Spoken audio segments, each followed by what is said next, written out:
There are special places on this earth, places steeped in our culture, our stories, and highlighted in mysteriously interesting travel tales.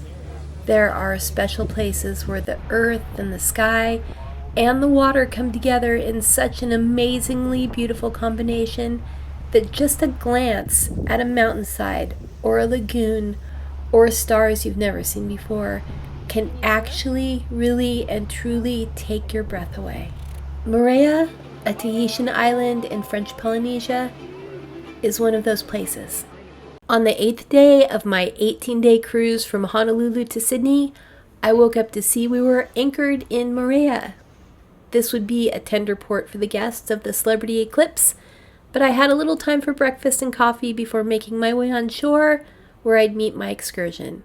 I'm pretty sure it was called the Motu Picnic Escape Excursion or something like that. Basically, a boat would take us snorkeling, hopefully with some rays, and then to a special picnic for a barbecue lunch. After an interesting tender boat ride in on one of the ship's lifeboats, I quickly found my group, loaded onto the nearby boat, and we were off. Looking back on this excursion now, editing, it's definitely in the top 5 excursions I've taken out of hundreds. We made our way to the snorkel stop, and the wooden benches on the boat weren't the most comfortable, but Chance stepped in, and the 2 people who ended up sharing my bench, a wonderful couple named Shelley and Jamie, are still friends today. Every once in a while, you win the excursion seat lottery.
Soon we're at the site, geared up, and right into the ocean. I was using new photography equipment, so my underwater shots aren't the best, but even though the October Tahitian seabed was just waking up after winter storms, I was enchanted. While I've snorkeled better coral and seen more fish in places like Hawaii, this was still a big bucket list item checked off. A solo, later-in-life traveler who didn't have a passport until I was 42 years old, I was swimming in the South Pacific, in Tahiti, in a lagoon with water so vibrant that it was even better than my dreams of how beautiful it would be. At the time, it seemed like the rays appeared from out of nowhere, but in editing I found that a couple of them had been under the boat for a while. Even though I thought I had had my head on a swivel, I should have seen them earlier when I was in the water. And then an absolutely terrifying moment for me when I came face to face with a black-tipped reef shark. Not on camera, because my fight or flight reaction absolutely kicked in. And I've never seen a shark in all the times I've ever been snorkeling, ever. I used to scuba dive. I ran into a couple of them. Didn't like it. My benchmate Shelley checked in on me a few times. She is an accomplished snorkeler and diver, growing up and learning to sea swim in Okinawa. Even though my heart was still racing from seeing the teeny tiny black-tipped reef shark, I was fascinated by the rays swimming all around me. I tried to remember what the guide had said about the rays, that I could touch them, even on their fin wings and on the top of them, but to avoid putting my hand under them near their mouth. I just can't describe the absolute beauty of these animals.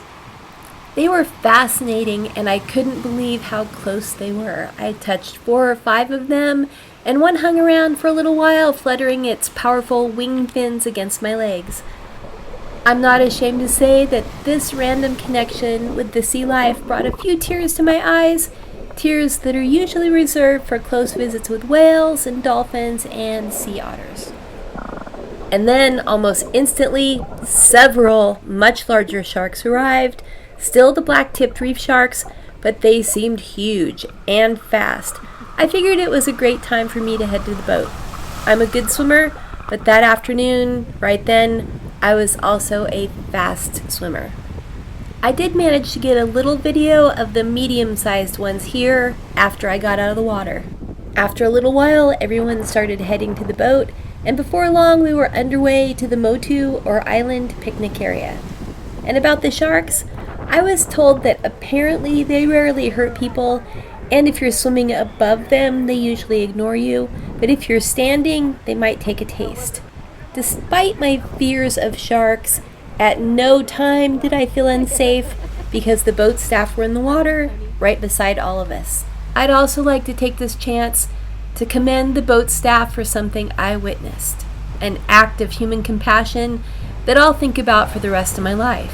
One passenger on the boat, a young woman with her family, because of her illness was nonverbal and unable to walk, but I watched with my heart almost exploding as one of the strong staff members at the snorkel site put a life jacket on the young lady and gently carried her down the stairs and into the sea.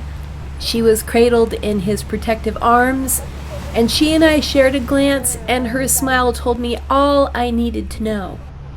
I wasn't the only one in the sea that day to achieve a lifetime goal. I think about that moment of that day often. We arrived at the Motu and were greeted by the on-site staff. My benchmates, Shelly and Jamie, invited me to sit with them at lunch. And I was fascinated by this place. A delicious barbecue lunch, kind locals taking care of us. It was more like a little secret island hideaway than a big cruise ship excursion lunch stop. Before and after lunch, there were demonstrations like how to make ceviche or how to open a coconut, and lots of music.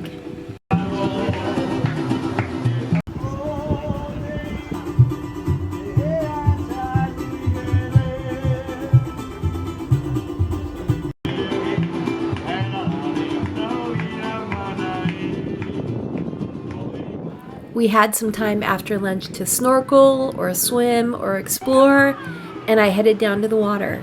It's an incredibly peaceful place, but still very much a wild place too. Soon, the rays came by, gliding between us in their almost effortless water flights. It was one of those rare times that I was able to actually realize what an amazing opportunity I was having while I was actually having it. Some people were snorkeling in the deeper water between the islands, but I had dried off by then and decided to just watch the rays glide past. My shark friends made an appearance too. After a while, it was our turn to head out, and we boarded the boat after a new group arrived. As we headed back to the harbor, again, I thought about what an extraordinary place this was. For me, it had been the perfect mix of checking off that bucket list, adventure, friendship, and stunning beauty. There is a reason why adventurers over the years fell in love with this place. There's a reason why it is called paradise.